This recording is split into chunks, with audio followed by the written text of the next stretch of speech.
Ibunda almarhum Gusti Irwan Wibowo alias Gustiwi masih mengingat jelas percakapan terakhirnya dengan sang anak sebelum meninggal dunia.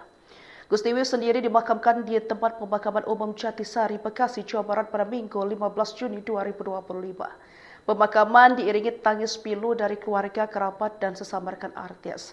Sri Yulianti, sang ibu, mengatakan bahwa pada Jumat 13 Juni putranya sempat berpamitan hendak membuat konten di kawasan Lembang, Bandung.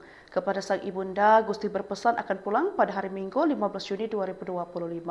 Tak disangka hari Minggu tersebut justru bukan pulang menemui sang ibunda. Gusti ternyata berpulang ke pangkuan Sang Pencipta. Menurut Sri, tidak ada perilaku aneh yang ditunjukkan putranya saat itu. Justru Gusti terlihat sehat dan baik-baik saja. Sri Yulianti, ibunda mendiang musisi dan penyiar radio Gusti Irwan Wibowo, Gustiwi, mengenang momen terakhir putranya sebelum meninggal dunia pada Minggu, 15 Juni 2025. Gusti sempat berpamitan pada Jumat 13 Juni, mengatakan akan membuat konten podcast di Lembang, Bandung, dan berjanji pulang Minggu. Menurut Sri, Gusti tampak sehat dan tidak menunjukkan tanda-tanda aneh. Saat menerima kabar duka dari medis pada Minggu pagi, Sri awalnya tak percaya dan berharap putranya hanya pingsan.